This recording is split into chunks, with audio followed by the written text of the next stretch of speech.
Ayatollah Ali খামিনির পতনের 1 ঘন্টা পরেই ইরানে কি কি ঘটবে এটা আমি ভবিষ্যৎবাণী হিসাবে আপনাদেরকে বলতে চাই।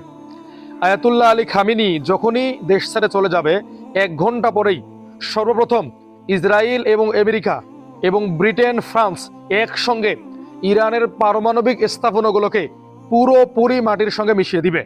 2 নম্বরে, ইরানের যতগুলো ব্যালিস্টিক মিসাইল তৈরি করার কারখানা আছে এই কারখানাগুলোকে তারা ধ্বংস করে ফেলবে। 3 নম্বরে, ইরানের যে জ্বালানি স্থাপনা আছে, তেলের ডিপুগুলো আছে, এগুলোতে তারা বিমান হামলা করে এগুলোকে ধ্বংস করে দিবে। এরপর তারা আইআরজিসির শীর্ষ কমান্ডার যারা আছে এদেরকে হত্যা করা শুরু করবে। আইআরজিসি বলে কোনো সেনাবাহিনী ইরানে তারা রাখবে না।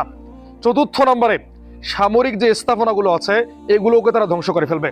আর সর্বশেষ, ইরানের যারা প্রভাবশালী ব্যক্তি আছে, যাদেরকে আয়াতুল্লাহ আলী খামিনির প্রশাসনে অন্তর্ভুক্ত করা হয়েছে বা যারা আয়াতুল্লাহ আলী খামিনির পক্ষে অবস্থান করতেছে, তাদেরকে ধ্বংস করে ফেলা হবে।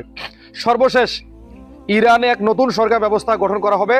এখানে আমেরিকা এবং ইসরায়েল পন্থী সরকারকে বসানো হবে। এরপর শুরু হবে গৃহযুদ্ধ।